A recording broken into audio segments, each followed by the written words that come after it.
Welcome to the British Council Future of English webinar, To What Extent is Employment Driving the Future of English?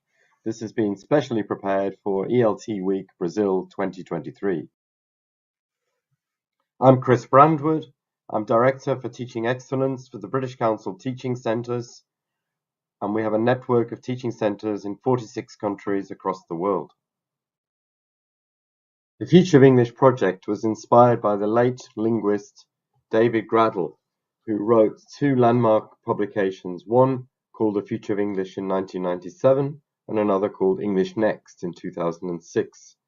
In these works, he made 14 predictions of trends which would set to shape the future of the English language. In 2021, a team of British Council researchers decided to begin a project to look at Graddle's predictions and see if they'd come true. And they used data from a range of sources to look back at what has happened in the intervening years. Phase one of the project was to evaluate the earlier predictions by Graddle. The second phase was to stress test 16 projected English language trends through a series of roundtables across the world. And the third phase is to develop a longer-term research agenda based on the first two phases.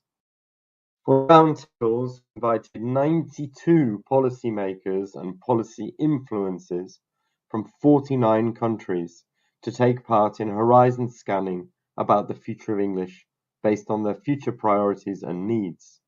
We were able to build an evidence-based research and engagement framework through 14 different roundtables.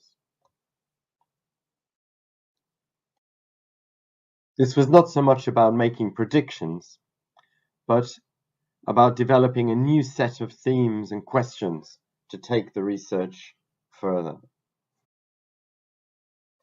The research and the roundtables led to the publication this year of the book, The Future of English, Global Perspectives. This was written by British Council colleagues Meena Patel, Mike Solly and Steve Copeland, and edited by Barry O'Sullivan and Professor Yan Jin from the University of Shanghai. If you'd like a copy of the book, you can find it on the British Council website at the link above, or you can simply Google #Future of English and you'll find it very quickly.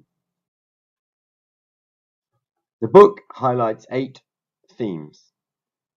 The themes are illustrated here, and the 8th theme, To What Extent is Employment Driving the Future of English, is the focus of this webinar. Before looking at some aspects of English for employment, we thought we would begin with a video recorded at the IATEFL conference in 2022 and hear some opinions from a variety of speakers from around the world on this particular theme. Well, there's a strong possibility that English will still be the world's lingua franca in 15 years' time. And especially in Brazil, people will be empowered, people will improve their career prospects by using English, to get better jobs and to communicate with people from all over the world. So if they are equipped with English, they will still, be able to develop and expand their horizons. I see it spreading in the workplace. I think about my son, who manages a team of Ukrainian engineers and whose boss is French. And I asked him once how his boss's English was. And he said, pretty good. Sometimes makes mistakes. And I said, is that a problem? He said, why would that be a problem? He's a brilliant boss. So, all this sort of caring about grammar mistakes, I think we're going to lose some of that and care more about competencies and communication, and I see that spreading all over the workplace.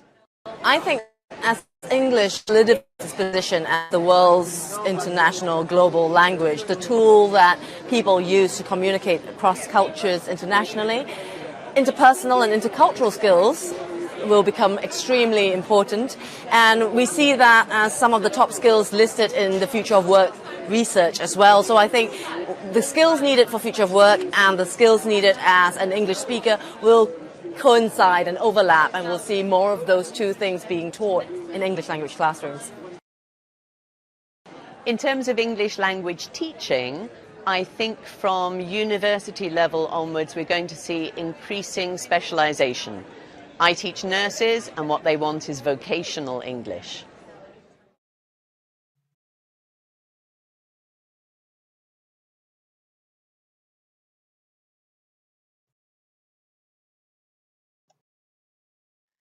Neely's paper in the Harvard Business Review in 2012, entitled Global Business Speaks English, nicely sets the scene.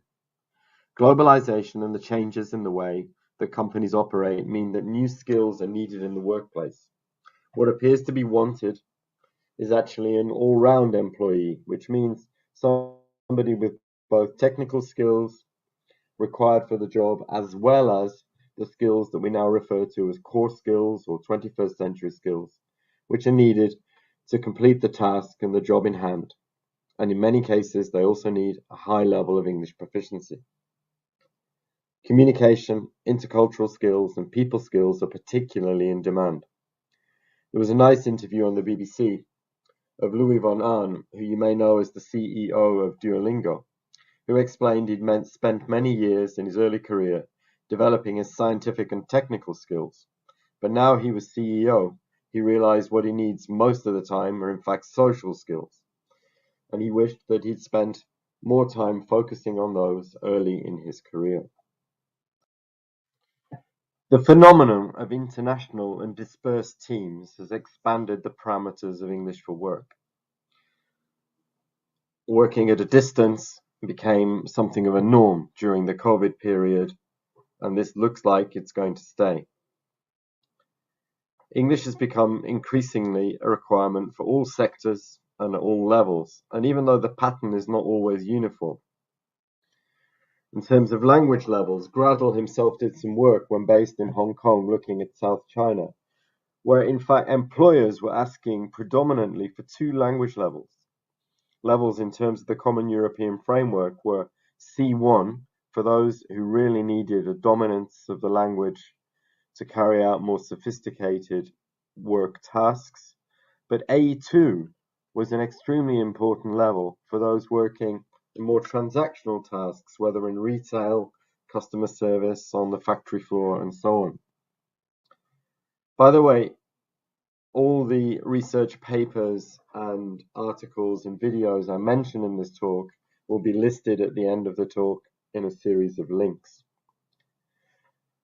A piece of research carried out by a company called Trajectory in the UK on behalf of the British Council, looking at the future of the English language for Europe 2025, highlighted that even within single companies, English may be a working language, but the requirements would differ very much from role to role within the company.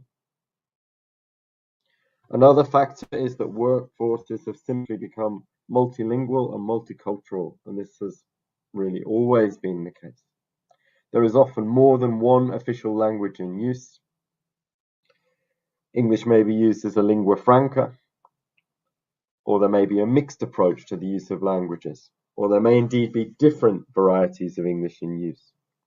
All of these factors mean that the notion of proficiency, as we know it, for English in the workplace is being redefined in an ongoing way. So what does this mean for education systems? English in the mainstream and education systems are not aligned with these changes. That said, some systems are responding to some extent. People are learning English at a younger age, and there is an increased focus on English in many education systems across the world. We see long-term improvements coming into play. For example, in Spain, the British Council's English Impact Report has detected improving levels of language competence in schools. There are a wide variety of English medium in education projects in a variety of countries, including Malaysia, Turkey, Rwanda, and many more. But systems and providers need to revisit the pedagogy. It's not just a question of spreading the language, but there needs to be a focus on content and quality. There needs to be a focus on productive skills, and these are often hard to teach and assess. And sometimes that's more difficult in low-resource environments. Some governments have chosen a very specific focus. For example, in Sri Lanka, there's an intervention with the goal to, quote, produce a workforce equipped with knowledge and high-value skills. There was a paper by Indranath and McCulloch in 2022 on this topic. There's certainly a need for more contextualized learning and less prescriptive learning to meet real-life needs in the workplace. The big implication here for systems is that there needs to be a change. To meet English needs in employment, there needs to be a focus on curriculum and pre-service training, and indeed retraining in some cases for teachers.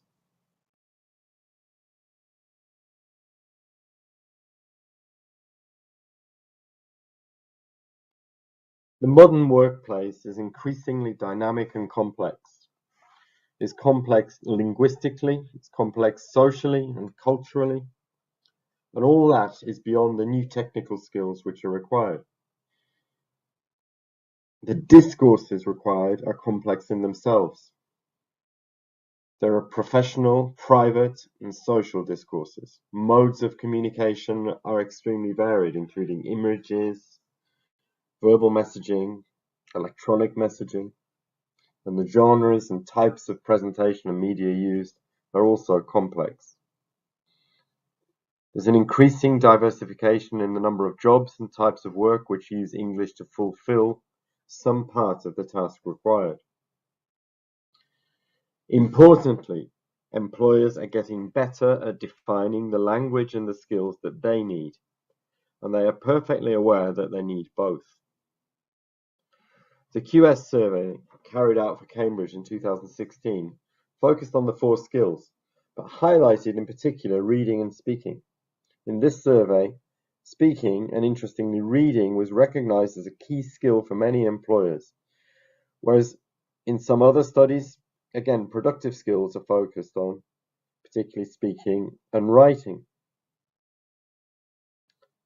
The traditional concept of ESP, or English for Specific Purposes, has been challenged for 20 years or more now, with a recognition that 21st century or core skills are a critical element. However, there's a need to clarify and define exactly the kind of professional skills which are required in specific areas of employment, and then of course comes the question of how to teach them. The World Economic Forum publication, The Future of Jobs, in 2020, lists critical thinking, problem solving, self-management, active learning, resilience, flexibility, and stress tolerance as key areas. The implication is clear that English for the workplace should no longer be taught in isolation or as a standalone subject. It should be taught in context. It should be taught in a project-based way. It should include problem solving, intercultural competence, and as well as having a focus on technical and digital literacy. All of this is a lot for educators and providers to take into account. We're asking the question to what extent employment is driving the future of English. We should also be asking who is in the driving seat. During our roundtables, the China roundtable in particular was specific in stating it was the power of the employer to influence language and language learning, regardless of any government policy. We saw in the pandemic a big push towards online learning, giving flexibility and increased opportunity to many adults and indeed young learners worldwide, where internet access was possible. There still remains, however, with online learning, the question of content and quality of these courses. Parents, too, can be in the driving seat. Around the world, they see the relationship between English and future prospects for children as intertwined. They see the exposure to English and English language learning as a key priority. In our Middle East and Africa roundtables, parents and employers were said to see a clear link between English study for children and lucrative employment in later life. However, there are also many studies and examples where economic dividend from learning English is not necessarily a direct outcome. Dr. Harry Kutsher, when speaking at IATEFL this year, referred to an official in South Africa questioning whether children would actually reap the benefits, given so many other barriers and problems. And studies such as the one by Sargent and Erling in 2011 again question the dividend of English for all.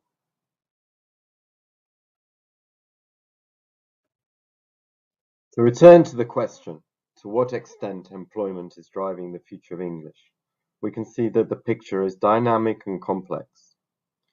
There are questions that we need to endeavour to answer and some dilemmas to face, particularly dilemmas for educators and teachers. The first question is actually which English to teach.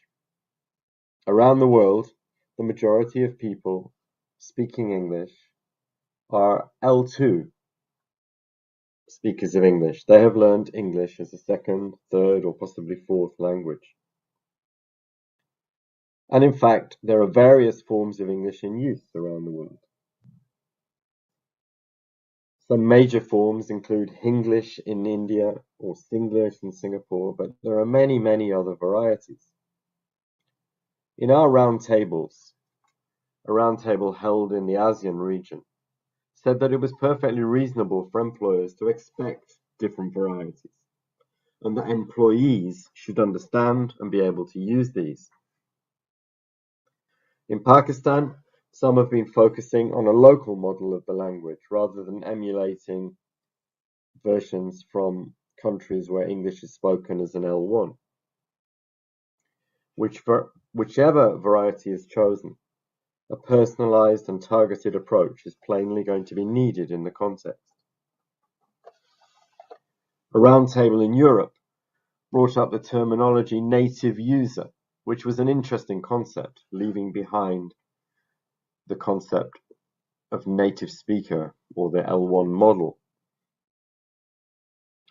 We've seen much recent literature about the utilization of people's full linguistic repertoire and on translanguaging. That is, of course, what people do and have been doing for centuries. And of course, this is inevitable as the majority, as mentioned, are using English as an L2. In many contexts, people are relaxed about using more than one language simultaneously.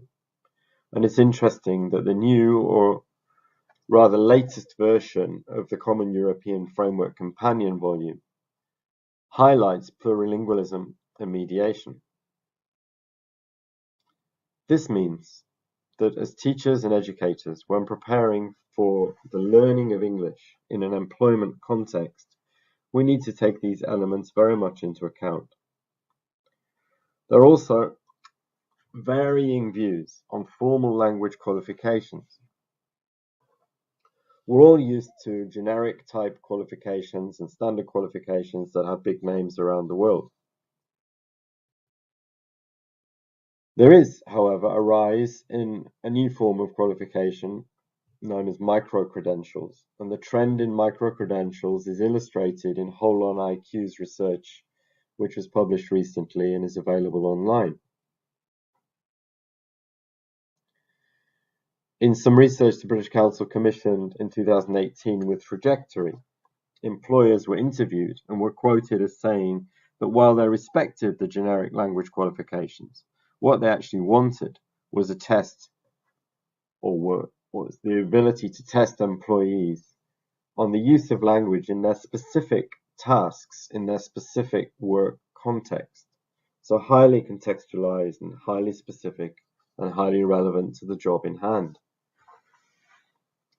So there are plenty of examples where formal, well-known qualifications are recognized by employers, but there are other employers who are asking for something rather specific.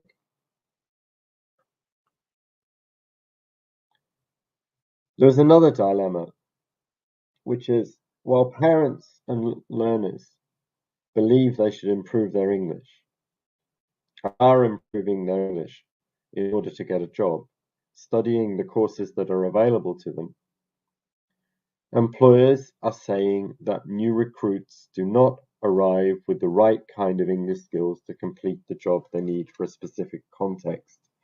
This was again highlighted in the trajectory report in 2018. So if employers are finding new employees do not have the language skills they require, there is a question of what to do about that. Evan Frendo gave a plenary session at the recent IATEFL conference. It's a very good session, and I'll again provide the link for it at the end of this webinar. Evan Frendo quoted training managers he had interviewed in different places and different locations. And these training managers had different views of what was required. Some companies indeed gave no training at all in terms of language and expected new employees to learn and then sink or swim. They had to learn English on the job and apply it. There were other employers who did do a basic screening of new recruits, often using standard language test or certification, and then took the employees on and again developed them on the job. Whereas there were other employers who targeted specific on-the-job learning with a tutor, meaning very specific attention was given to the language required in any given context. Plainly, there are many approaches still being used, but the context-specific approach is a very interesting one. Recent World Economic Forum research notes a trend that employers are increasingly likely to expect on-the-job learning. That's research done since the pandemic. So there's a trend moving forward, so we may well see more language learning on the job. The dilemma, of course, is for learners and people applying for jobs is that they don't know what is to come, what they will face when they enter the new job and what kind of English they will need to use. So for them, of course, it's difficult to know what to prepare. Context-specific learning means highly specialized demand. And this involves what we call 21st century skills. But it doesn't seem that the majority of language courses that are available really bring these skills and potential contextualized learning together for today's workplace. And that, I guess, is a great dilemma for how we prepare to teach in the future. So to summarize, to what extent employment is driving the future of English? Demand seems particularly high for English language learning.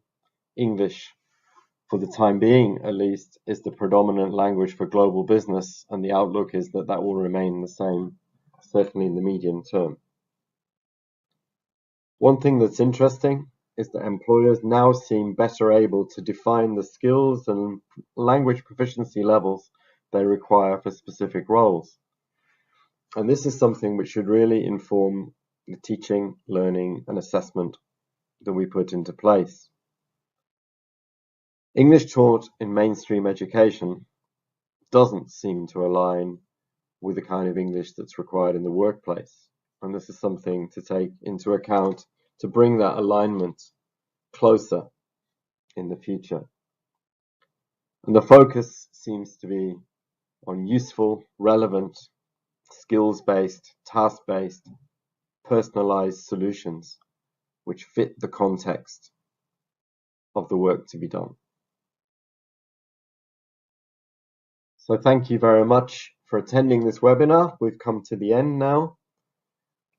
On the link here again, if you wish to find out more about the Future of English project, you can click on the link and you can download the book, as I mentioned before. Here are the references to the articles or videos that I have referred to during the talk.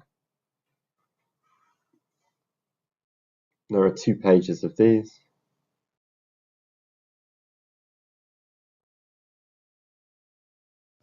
If you have any questions or feedback, feel free to send us a message. I can also give you my email on the next slide. Thank you very much indeed, and goodbye from me.